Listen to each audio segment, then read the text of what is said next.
A vingança das forças armadas da Ucrânia continua. Belgorod está novamente sob um fortíssimo ataque dos mísseis Flamingo, evacuação na região de Kostroma. Lá é um verdadeiro apocalipse depois do ataque ao maior depósito de munições. Pela primeira vez na história, um drone terrestre ucraniano faz prisioneiro um pelotão inteiro de russos. Isso você precisa ver. Um circo para Putin. Gerasimov relata a captura de Kupinsk e Uzlovaia, embora o exército russo esteja a 10 quilômetros da cidade. Apocalipse de neve. Moscou está se transformando em Kamchatka. A cidade está paralisada, os transportes estão bloqueados pela neve. O Kremlin está instalando migrantes da Colômbia e da Índia em apartamentos confiscados de ucranianos nos territórios ocupados. O exército russo reuniu um contingente de 80 mil soldados perto de Slavyansk. Está sendo preparado um grande ataque, que é dar recorde na popularidade de Trump nos EUA, chegando perto do impeachment. Algo está acontecendo. O propagandista Solovyov pede o fim da guerra. A França é contra a compra de mísseis britânicos Storm Shadow pela Ucrânia e a Alemanha não fornecerá mais sistemas a Kiev. Patriota! Meu nome é Catarina Nesterenko e agora vou falar sobre a coisa mais importante. Mas primeiro, curte este vídeo e inscreva-se no nosso canal para não nos perdermos novamente. Da imensidão, YouTube. Bem, aqui está mais uma leva de mentiras do Estado-Maior russo. Desta vez, o chefe do Estado-Maior russo, Valery Gerasimov, anunciou a captura do entroncamento de Kupinsk, que a Rússia até não serviu. Os analistas da Senatolytics escrevem que a cidade fica a cerca de 10 quilômetros das posições das tropas russas. No início de janeiro, 17 assentamentos foram libertados. Mais de 500 quilômetros quadrados de território ficaram sob nosso controle. Na margem leste do rio Oskol, as unidades militares do 1º Exército de Tanques continuam a destruir as formações inimigas cercadas. Kupiansk-Uzlovoi foi libertada. Está sendo realizada a verificação e limpeza dos bairros urbanos nesta cidade. A declaração do general desastrado sobre a captura de Kupiansk e Uzlovoi foi criticada até mesmo pelos canais Z russos, que admitiram que o assentamento ainda está longe de estar sob controle da Federação Russa. Todos estão brincando que, de acordo com o cronograma de relatórios de Gerasimov, espera-se que amanhã, às 11 horas, ele relate a Putin a tomada de Berlim. Bem, enquanto isso, aqui vão mais algumas declarações desesperadas. Gerasimova, como eles têm tudo sob controle, como todos são ótimos. O Grupo de Forças do Norte está conduzindo operações militares para expandir a zona de segurança nas áreas fronteiriças das regiões de Sumy e Kharkiv. 4 assentamentos foram libertados em um mês, incluindo na última semana, Semenovka e Staritsa. As tropas do agrupamento do Sul avançam ativamente para o oeste em direção a Slavyansk.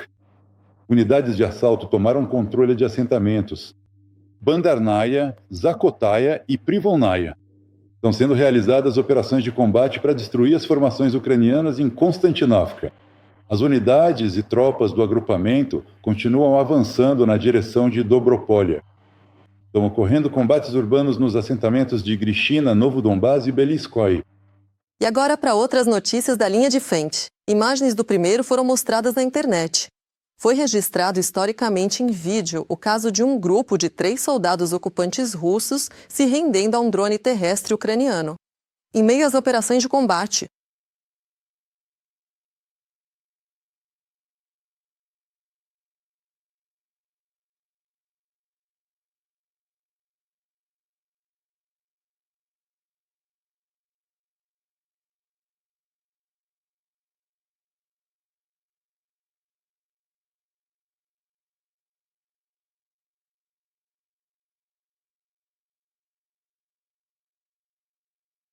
O representante do 11º Corpo de Exército, Dmitry Zaporozhye, informa que os ocupantes reuniram cerca de 80 mil soldados e planejam intensificar a ofensiva na direção de Slavyansk e Kramatorsk.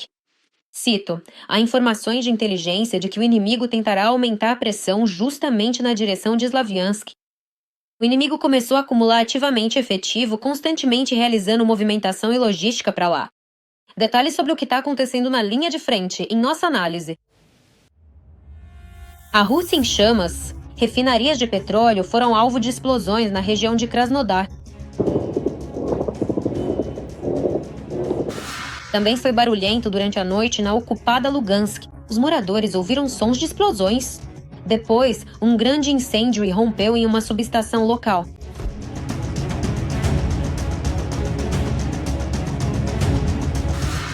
Na linha de frente, os paraquedistas ucranianos também estão colocando pressão nos ocupantes, usando drones para atingir com sucesso um tanque e veículos motorizados do inimigo, além de destruir invasores e seu abrigo. Nas últimas 24 horas, foram registrados 138 confrontos ao longo de toda a linha de frente. A maioria dos ataques ocorreu perto de Pokrovsk e Guliaivky. As tropas russas continuam avançando na direção de Slaviansk e Kramatorsk.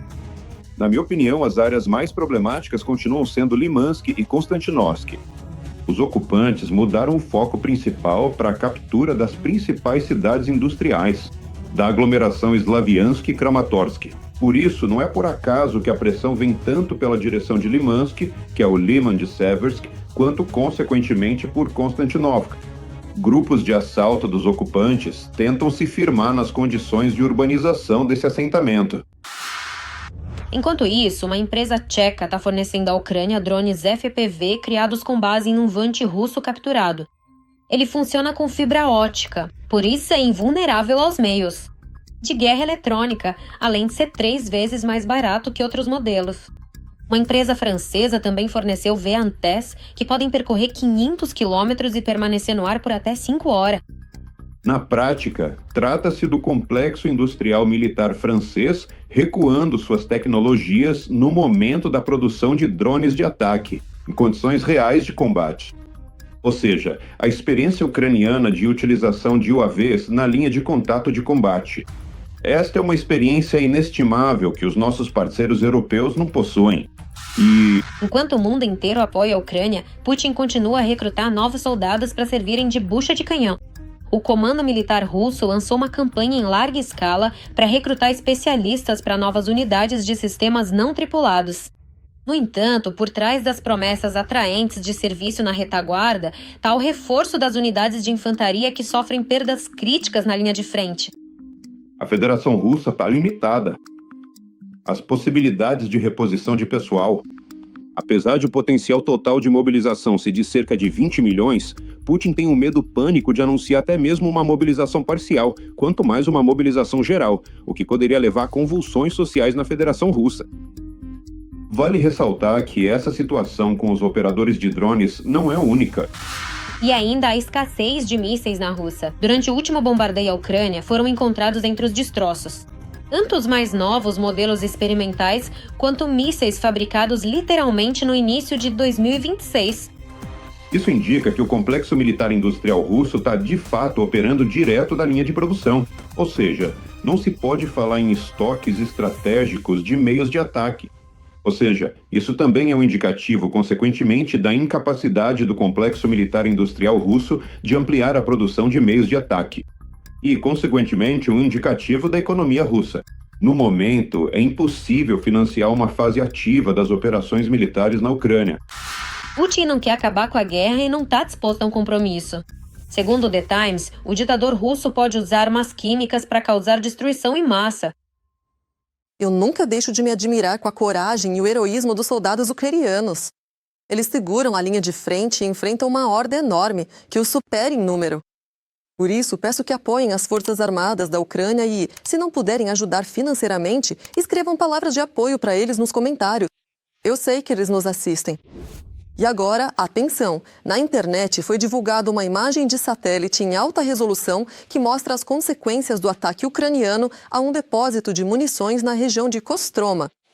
A Rádio Svoboda analisou a imagem com alta resolução, 0,5 metro por pixel, feita ontem, dia 26 de janeiro. Nela é possível ver que, como resultado da ataque, a responsabilidade por esse ataque foi assumida pelo Serviço de Segurança da Ucrânia. No território do Arsenal número 100 da Direção Principal de Mísseis e Artilharia das Forças Armadas da Rússia. No distrito de Neisk, na região de Kostroma, pelo menos 3 edificações foram completamente destruídas. O Serviço de Segurança da Ucrânia afirma que ali havia um arsenal importante para os militares russos, pois dele eram fornecidas munições para o depósito de nível inferior das direções oeste e central da frente ucraniana. Lembrando que, na noite de 6 de janeiro, drones de longo alcance do SBU atacaram o arsenal número 100 da Direção Principal de Mísseis e Artilharia, que fica a 900 quilômetros da fronteira com a Ucrânia, no distrito de Neisk, região de Kostroma. Até o momento, este é o ataque mais profundo na retaguarda do inimigo. Como resultado da detonação de munições no arsenal do Grau, ocorreu um incêndio de grandes proporções. As autoridades locais chegaram até a anunciar a evacuação das localidades próximas. Nas bases da direção principal de mísseis e artilharia da Rússia, são formados grandes estoques de munições, que depois, quando necessário, são distribuídos para arsenais e depósitos de nível inferior. Por isso, esses alvos são importantes para as forças de defesa da Ucrânia, já que sua destruição afeta seriamente as capacidades do exército de ocupação russo no campo de batalha. Lendo os comentários dos episódios anteriores, vejo que muitos nos assistem do Cazaquistão, Moldávia, Europa e até do EUA. Nós, ucranianos, somos muito gratos pelo apoio de vocês e temos orgulho de ter espectadores tão sensatos. Escreve também neste episódio de qual país você está nos assistindo e se aí apoiam nossa luta contra o Império do Mal. Sempre leio seus comentários com muito prazer. E enquanto isso, seguimos em frente. Agora vem a parte mais interessante. E para que o pessoal do outro lado da fronteira não relaxe demais, a natureza continua mantendo os russos em alerta. Mal os moscovitas se recuperaram do ciclone Francis e já chegou outra nevasca Rússia. As estradas e os carros ficaram cobertos de neve, há acúmulo nas rodovias e a visibilidade é mínima. Nos aeroportos de Moscou, 15 voos de partida e 39 de chegada foram atrasados. Segundo os meteorologistas, mais da metade da média mensal de precipitação vai cair em Moscou em apenas 2 dias. Já foi declarado o nível laranja de perigo por lá. Na noite de terça para quarta, são esperados de 10 a 15 centímetros de neve. Pois é, tomara que todo russo comece o dia com esse cardio de pá de neve. E agora, o vídeo do mês. Os moradores de Engels, de onde a aviação russa há 4 anos decola para bombardear prédios residenciais ucranianos, estão congelando sem aquecimento e sem água quente. E gravam apelos humilhantes às autoridades russas pedindo ajuda. As imagens foram publicadas no canal do Telegram do blogueiro Denis Kazansky. Vejam vocês mesmos. Estamos enfrentando uma situação de emergência. Temos a empresa Teplor Resources, que atende não só o meu prédio, mas também outros endereços na cidade de Engels, e são muitos. Nos deparamos com o problema do fornecimento de água quente e do desligamento do aquecimento. De forma alguma, teremos isso a partir de 13 de janeiro por uma semana. A temperatura no apartamento estava entre 13 e 15 graus, e na maioria dos endereços. E assim permanece. Kazansky escreve que em Engels, centenas de milhões de dólares estão sendo gastos em apenas um bombardeio, dinheiro que poderia ter sido gasto. Todas as comunicações precisam ser completamente reformuladas, mas estão em ruínas e deterioradas, só para que os ucranianos não precisem viver. Eles próprios estão congelando, mas também ficam felizes quando um míssil destrói outro ataque na Ucrânia. Russos estão se instalando em casas ucranianas na região de Kherson e na Crimeia. Migrantes. Segundo agentes da ATESH, em particular em Melitopol e Patura, foi registrada uma chegada em massa de estrangeiros, principalmente cubanos e indianos. De acordo com os partidários, os migrantes são atraídos para empregos mal remunerados nos setores de habitação e serviços públicos com a promessa de cidadania russa. E eles estão sendo alojados nas casas de ucranianos que ficaram vazias depois que os proprietários foram obrigados a fugir da ocupação. As razões para essa política são óbvias. Há uma escassez crítica de mão de obra, as pessoas estão deixando Kherson em massa devido às condições insuportáveis criadas pelos ocupantes e ao desejo de mudar a composição nacional da população em favor de pessoas mais leais ao regime de Putin.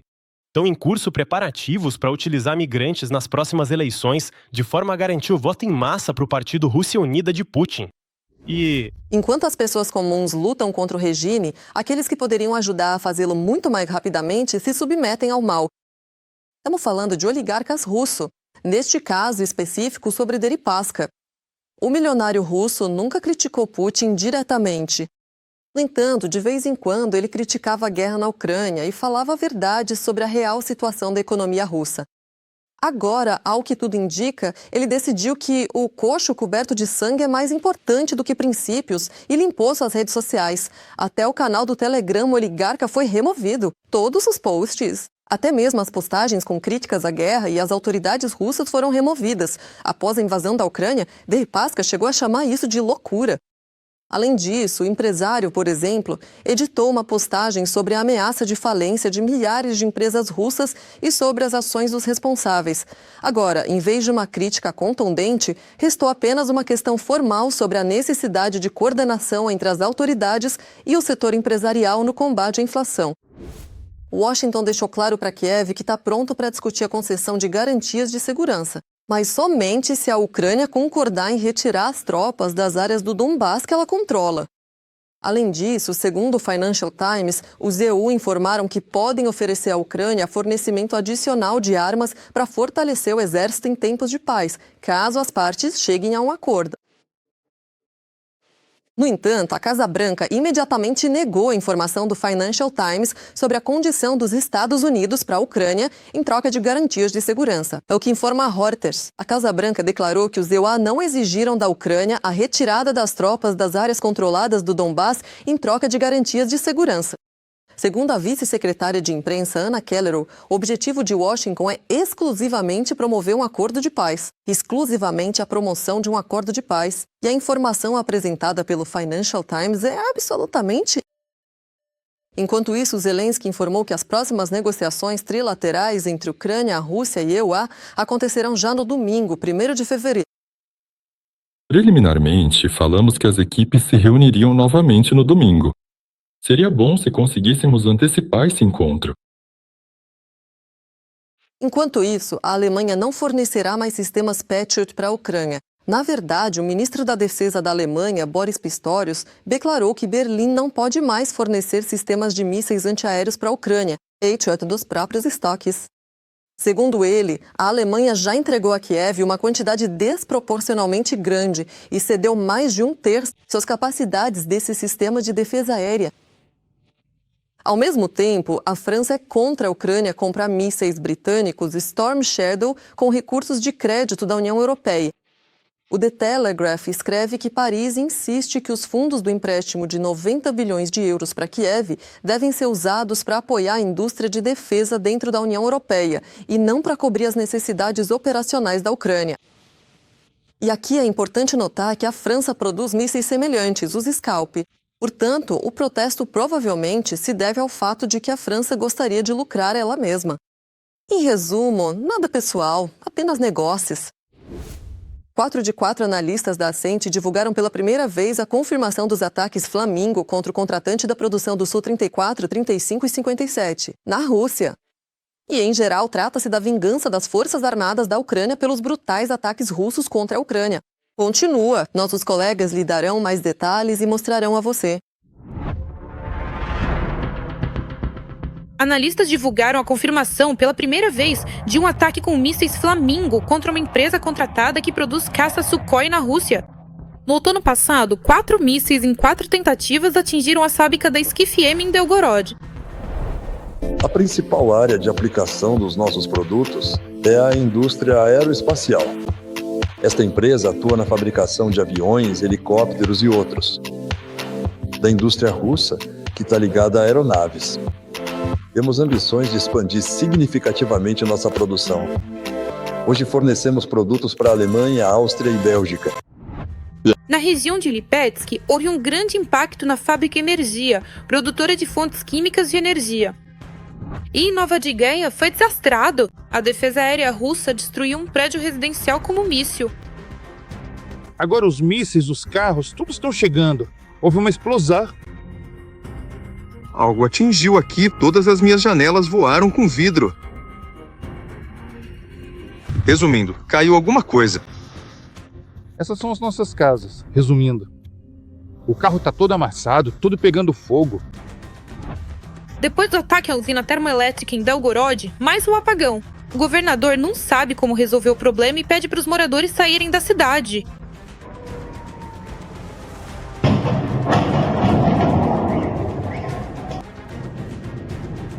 Não há recursos em toda a cidade. Em caso de perda de aquecimento e eletricidade, vamos transferir para os municípios que possam receber esse número de pessoas ou realocá-las para outras regiões. Se for possível, levamos as crianças para os parentes. Mas os apagões na Rússia acontecem até onde não caem mísseis ucranianos. na região de Murmansk, foi decretado estado de emergência devido a cortes de energia em larga escala. Devido ao frio intenso, as linhas de transmissão de energia não aguentaram.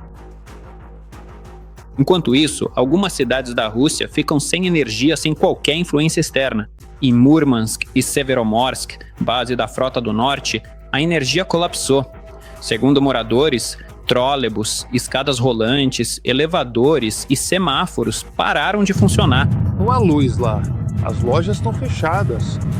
Deve haver luz em todos os lugares. Está tudo no escuro. No Krai de Krasnodar é também um verdadeiro Armagedon. Não há absolutamente nenhum benefício da civilização, nem mesmo combustível para abastecer os geradores. O apocalipse de Beloretchinsk. Sem luz, sem água, nada funciona em lugar nenhum. Tá tudo parado, sem vento. Estamos em busca de gasolina. Beloretchinsk, 2 de janeiro. Esse é o único posto onde tem gasolina. Espero que dê pra gente e que consigamos aguentar essa fila. Já estamos aqui há 1 hora. É um verdadeiro apocalipse também na Kamchatka. A neve está literalmente soterrando prédios inteiros. O que as autoridades estão fazendo nesse momento é um mistério. Eles nem sequer tentam salvar as pessoas. Os moradores deste prédio, não sei nem se é sorte ou azar, mas pelo menos não vão precisar fazer esforço extra para chegar em casa. Basta sentar no bumbum e descer. Nas perninhas e... Ops, no bumbum, na verdade. E pronto, chegou. Como é que isso parece por dentro? Um buraquinho. É simplesmente um cativeiro de neve para as pessoas. Parece que, tipo, entrar no prédio não é problema. Mas sair por essa montanha, escorregar de bunda, não é difícil. Caramba! Pronto, liberdade.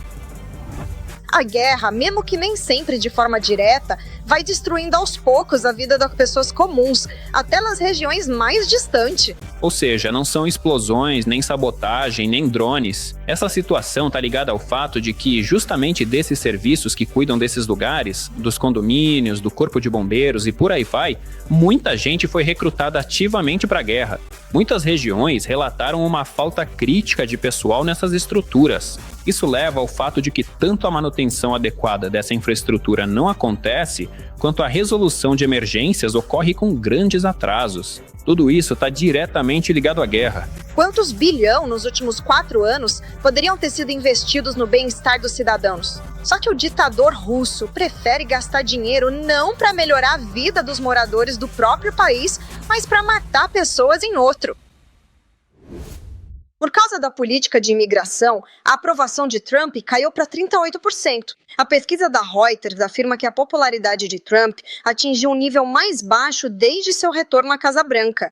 Além disso, cerca de 58% dos entrevistados disseram que os agentes de imigração e alfândega do ZEWA foram longe demais em suas repressões, enquanto 12% afirmaram que eles não foram longe o suficiente e 26% disseram que os esforços dos agentes foram mais ou menos adequados. Cerca de 9 em cada 10 democratas disseram que os agentes foram longe demais, em comparação com 2 em cada 10 republicanos e 6 em cada 10 independentes. Também é importante notar que, segundo a pesquisa de 12 de janeiro, a aprovação de Trump era de 41%, mas em poucas semanas caiu vários pontos de uma vez. Mas isso não é toda. Só escuta essa. A administração do presidente do ZA, Donald Trump, decidiu desistir de uma invasão militar à Groenlândia por causa da possível ameaça de impeachment. É o que informa Reuters. Segundo 2 fontes da agência familiarizadas com o assunto, tanto democratas quanto republicanos estavam preocupados que Trump pudesse iniciar uma operação militar na Groenlândia sem consultar previamente o Congresso. Como destacou uma das fontes, os legisladores ligaram para o secretário de Estado dos Estados, Marco Rubio, e para altos funcionários da Casa Branca para expressar sua preocupação e aconselhar a administração a não realizar essa operação. Em particular, alguns republicanos afirmaram que, caso houvesse uma invasão da Groenlândia, Trump poderia sofrer um processo de impeachment. Vale lembrar que, em 21 de janeiro, durante seu discurso no Fórum Econômico Mundial em Davos, o presidente americano declarou que não usaria a força para tomar a Groenlândia. Ao mesmo tempo, ele reiterou que os EUA querem obter a ilha para poder oferecer proteção a ela. Trump também informou que, junto com o secretário-geral da OTAN, Mark Rutte, elaborou um acordo quadro sobre a Groenlândia. O líder americano destacou que, com base nesses acordos, ele não vai impor as tarifas que deveriam entrar em vigor a partir de 1º de fevereiro. Interessante, será que Trump mudou de ideia por muito tempo? E você, o que acha? Escreva suas opiniões nos comentários, vou ler com certeza. Enquanto isso, a América explodiu. O povo dos estados está contra Trump. Assassinato em Minneapolis e impeachment. Os últimos acontecimentos estão acabando com Donald, pois ele está mais fraco do que nunca. Mas vamos falar disso com mais detalhes na nossa matéria? Os EUA foram tomados por uma nova onda de protesto. O Congresso sugere um novo shutdown e a cadeira de Trump está ainda mais instável. Tudo isso por causa das ações da Polícia Migratória dos Estados Unidos. Eles empurraram a primeira peça do dominó e a reação em cadeia não demorou a acontecer. Em 24 de janeiro, agentes federais de imigração atiraram e mataram um cidadão americano em Minneapolis, Minnesota, depois que ele defendeu uma mulher que havia sido empurrada por policiais. Esta é a segunda morte causada pelo ICE em Minneapolis neste mês. O nome do falecido era Alex Jeffrey Prey. Ele trabalhava como enfermeiro na UTI. Em vez de pedir desculpas ou demonstrar arrependimento, a Polícia de Imigração e a Casa Branca decidiram, pelo contrário, culpar o profissional de saúde assassinado. Trump acusou a polícia local de nação e afirmou que o prefeito Jacob Frey, assim como o governador Tim Walz, retiraram as forças e não permitiram proteger os agentes do ICE, o que fez com que eles tivessem que se defender sozinhos. Ele também afirmou que a vítima supostamente estava armada com uma pistola e publicou uma foto que recebeu dos agentes do ICE, acrescentando que eles apenas se defenderam. A liderança do Serviço Federal de Imigração chegou a dizer que sente orgulho de seus funcionários. Na verdade, eu acredito que o treinamento fantástico pelo qual nossos parceiros das forças de segurança passam, o fato de serem tão altamente qualificados, evitou qualquer tiroteio direcionado a eles. Então, nosso serviço de segurança fez um bom trabalho ao detê-lo antes que ele pudesse fazer isso. Mas as imagens gravadas alguns instantes antes da tragédia confirmam. O tiroteio foi totalmente desnecessário. Brett estava segurando um telefone nas mãos. De um ângulo, dá para ver uma agente empurrando uma mulher. Quando a câmera volta para Preti, ele a abraça pelos ombros. Em seguida, o agente afasta uma segunda mulher. Ao mesmo tempo, o americano estende o braço e se coloca entre ela e o agente. Depois, Preti foi atingido com spray de gás, derrubado no chão, espancado e, em seguida, atiraram no americano. A arma provavelmente existia mesmo, mas estava registrada e já havia sido apreendida durante a confusão. E só depois que um dos agentes começou a se afastar de Preti com a arma na mão, os tiros foram disparados. Graças a Deus. Graças a Deus que temos o vídeo. Porque, segundo o Departamento de Segurança Interna, DHS, esses 7 caras heróicos enfrentaram o ataque de um batalhão ou algo assim. Isso é besteira, gente. Isso é besteira e mentira. Após a tragédia, uma nova onda de protestos tomou conta das ruas de Minneapolis. Apesar do frio intenso, as pessoas saíram às ruas para tentar expulsar os agentes de Trump da sua cidade. As pessoas gritavam, vão para casa e assassinos. Os agentes federais usaram gás lacrimogêneo e granadas de efeito moral contra os manifestantes.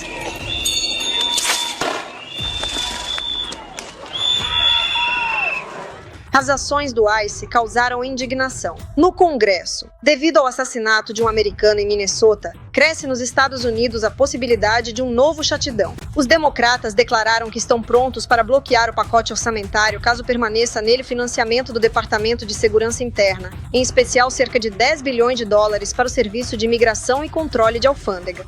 Entre as exigências dos senadores democratas estão a implementação de mecanismos mais rigorosos de controle sobre as ações dos agentes federais e o aumento da responsabilidade para prevenir possíveis abusos. Donald Trump, por sua vez, aparentemente não vê problemas no assassinato de um cidadão do EUA. Essa posição do presidente americano até começou a afastar dele alguns de seus colegas republicanos. Eu acredito que a morte de americanos, o que vemos na televisão, causa uma profunda preocupação em relação à tática dos serviços federais e à sua responsabilidade. E tudo isso enquanto Trump quer ocupar a Groenlândia. Dizem diretamente a ele que isso levará ao seu impeachment. Assim, a cadeira do presidente americano balançou como nunca antes. A isso se soma também a aparência nada saudável do presidente americano. Em Davos, notaram novamente enormes hematomas nas mãos de Trump.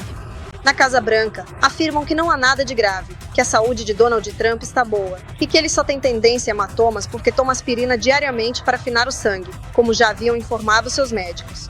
E em Davos, Trump simplesmente bateu na quina de uma mesa durante a assinatura do Estatuto do Conselho da Paz. O próprio presidente americano também garante que está com ótima saúde e de bom humor. Mas tudo indica que o efeito dominó realmente foi desencadeado e o risco de Trump não chegar ao fim do seu mandato é extremamente alto, especialmente considerando que o 47º presidente americano não demonstra nenhuma vontade de ouvir críticas. Hungria e Eslováquia querem processar a UE por causa da proibição de importação de gás da Rússia. A Hungria planeja entrar com uma ação no Tribunal da União Europeia assim que for oficialmente publicada a decisão que prevê a proibição total da importação de petróleo e gás russos na UE. O ministro das Relações Exteriores da Hungria, Péter Szijjártó, informou sobre isso na rede social X. A Hungria tomará medidas legais no Tribunal da União Europeia assim que a decisão sobre o repoverio for oficialmente publicada. Vamos usar todos os meios legais para anulá-la. O plano Repoverio se baseia em uma manobra jurídica e apresenta medidas sancionatórias como uma decisão de política comercial para evitar a necessidade de unanimidade. Isso vai totalmente contra as próprias regras da União Europeia. Os tratados definem claramente as decisões sobre o balanço energético são de competência nacional. Szijjártó acrescentou que a proibição de compra de petróleo e gás da Rússia não atende aos interesses nacionais da Hungria e aumentará significativamente os custos de energia para as famílias húngaras. Por sua vez, o ministro das Relações Exteriores da Eslováquia, Juraj Blanar, também declarou que o país vai recorrer à justiça da UE contra a decisão da União Europeia de interromper completamente a importação de gás russo. O Ministério das Relações Exteriores da Eslováquia destacou que o país votou contra o regulamento na reunião do Conselho da UE, expressando suas ressalvas. Não podemos aceitar uma decisão que não reflita as reais possibilidades e circunstâncias específicas de cada país, nem garanta uma transição justa, realista e socialmente sustentável para todos os Estados-membros. Por isso, a Eslováquia vai recorrer ao Tribunal da UE e iniciar um processo para anular esse regulamento. O que você acha dessa posição da Hungria e da Eslováquia? Escreva aí, não se segure nos comentários. E agora, atenção, só escutem. Produtos sancionados chegam sem problemas a Moscou vindos do território da UE. Sim, você não ouviu errado. Jornalistas do BAL descobriram uma rede de correio clandestino de Putin, que opera bem no coração da Alemanha. Todos os detalhes na reportagem. Apesar das sanções rigorosas, produtos proibidos chegam facilmente da Alemanha à Rússia. O jornal Bild noticiou isso. Após uma investigação que durou meses, jornalistas descobriram uma provável rede de contrabando de encomendas operando no coração da Alemanha. Para desvendar a rede paralela de correspondência de Putin, jornalistas usaram dispositivos de rastreamento GPS para monitorar encomendas enviadas por meio de uma rede ligada a ex-funcionários de uma subsidiária dos Correios da Rússia na Alemanha. Mas primeiro as coisas mais importantes. O jornal Balda apurou que uma empresa de logística registrada no final de 2022 desempenha um papel fundamental no esquema. Oficialmente, ela só tem uma caixa postal em Colônia, mas, na realidade, as encomendas são entregues em um armazém perto de Berlim, de onde os caminhões seguem para a Rússia, passando pela Polônia e Bielorrússia. Os jornalistas do Bild, usando rastreadores GPS, seguiram o trajeto das encomendas enviadas por meio de uma rede ligada a ex-funcionários de uma subsidiária dos Correios da Rússia na Alemanha. Estamos falando de centenas de toneladas de remessas que regularmente vão para Moscou. Os jornalistas enviaram 5 pacotes de teste com componentes eletrônicos sancionados e inutilizáveis, declarados como itens inofensivos. No conteúdo do pacote foram declarados livros, cachecóis e gorros. O custo do envio é de €26 por pacote de até 2 quilos. Chamou atenção especial o uso de documentos dos Correios do Uzbequistão no envio da carga, sendo que oficialmente a empresa não tem permissão para operar na Alemanha. As autoridades alemãs já estão investigando uma possível violação da legislação. O trajeto das encomendas, como descobriram os jornalistas, é sempre o mesmo: Berlim, Polônia, Bielorrússia, Moscou. As encomendas com dispositivos de rastreamento ocultos atravessavam quase sem obstáculos as fronteiras da UE perto de Brest, na Bielorrússia. Todos os dispositivos GPS acabaram informando o mesmo resultado, a chegada a Moscou. Em resposta ao pedido do BALD, a empresa de logística informou que os mecanismos de controle foram desenvolvidos de forma que a violação das sanções da UE seja praticamente impossível. Mas acrescentaram que não estão imunes a declarações falsas. Além disso, a investigação do BALD relata que um carro de Dmitry V, ex-diretor-geral da Rospost GmbH, costuma estacionar regularmente atrás do depósito da empresa. Em 2014, os Correios da Rússia encarregaram-no de criar uma filial em Berlim. Embora ele tenha se demitido oficialmente após o início da invasão em grande escala, a investigação do BALD confirma que atualmente ele dirige essa empresa de logística responsável pelo envio de cargas para a Rússia. O fato de que a existência de diversos canais e rotas alternativas pelos quais produtos sob sanção da União Europeia continuam chegando ao território da Rússia não é exatamente nenhuma novidade. Infelizmente, a Ucrânia recebe provas disso regularmente após cada bombardeio em seu território, quando especialistas ucranianos analisam os destroços de mísseis e drones, e invariavelmente encontram um grande número de componentes vindos da União Europeia. Ou seja, apesar de todas as restrições, os russos, como mostra a prática, conseguem tudo o que precisam sem grandes problemas, sem muito esforço. O presidente Volodymyr Zelensky já declarou repetidamente que o complexo militar industrial russo depende criticamente da importação de componentes estrangeiros, sem os quais a produção de mísseis e drones é praticamente impossível. Segundo ele, não se trata de exemplares isolados de armamentos, mas de todo o sistema de criação de armas russas, que depende de componentes que a Rússia não é capaz de fabricar sozinha. Os mísseis russos só são produzidos porque existem esquemas para burlar as sanções. Isso é verdade. Todos veem como a Rússia agora tenta empurrar os ucranianos, nosso povo, os ucranianos, para uma morte gelada com a temperatura lá fora em menos 20 graus Celsius. Mas os russos não conseguiriam fabricar nenhum de seus mísseis balísticos, nenhum míssil de cruzeiro sequer, sem componentes críticos de outros países. E não é só a China. A Rússia recebe componentes de empresas da Europa, dos Estados Unidos, de Taiwan. Durante uma de suas últimas aparições no Fórum de Davos, onde ele destacou, bem, que, na verdade, os mecanismos de sanção estão sendo contornados, a Rússia recebe tudo o que precisa, e isso é um grande problema. Teoricamente, o mecanismo de sanções deveria ter privado a Rússia das ferramentas para continuar a guerra e, assim, empurrá-la para o fim dessa própria guerra. Mas, na realidade, tudo acabou sendo bem diferente. As sanções contra a Rússia absolutamente não funcionam como deveriam. Assim, na prática, a Rússia continua comercializando petróleo, continua ganhando dinheiro e, com esse dinheiro, compra tranquilamente tudo o que precisa em vários países que, formalmente, declararam sanções contra a Rússia. E, dessa forma, todo esse sistema funciona e, como resultado, a Rússia tem a possibilidade de continuar bombardeando a Ucrânia, destruindo a infraestrutura ucraniana e criando uma catástrofe humanitária na Ucrânia. E, na verdade, esse é o preço de tudo isso. Esse é o preço de ninguém na Europa realmente levar as sanções a sério. O cientista político Piotr Oleszczuk explica por que tudo isso acontece exatamente assim. E, infelizmente, essas razões são óbvias. Eles não se dedicam a isso por um motivo simples. Porque para muitos representantes do empresariado europeu, negociar com a Rússia é lucrativo. Então é exatamente isso que eles fazem. Foram navegando, e quando chegaram na margem, bom, vocês já sabem o que aconteceu. Pois é, com a Rússia é a mesma coisa. No canal do propagandista Solovyov, começaram a promover a ideia de que a Rússia não precisa conquistar mais territórios ucranianos, já que de qualquer forma não conseguiria sustentá-los. Sim, você não ouviu errado. Quando levaram uma surra, os russos de repente perceberam que a Ucrânia nem era tão necessária assim, e que, na verdade, conquistá-la não vale a pena. Lá vamos passar anos só limpando os escombros, meu Deus, do que sobrou das cidades libertadas. E o povo ainda quer mais. Sim, mais território. 8 regiões, 12 regiões.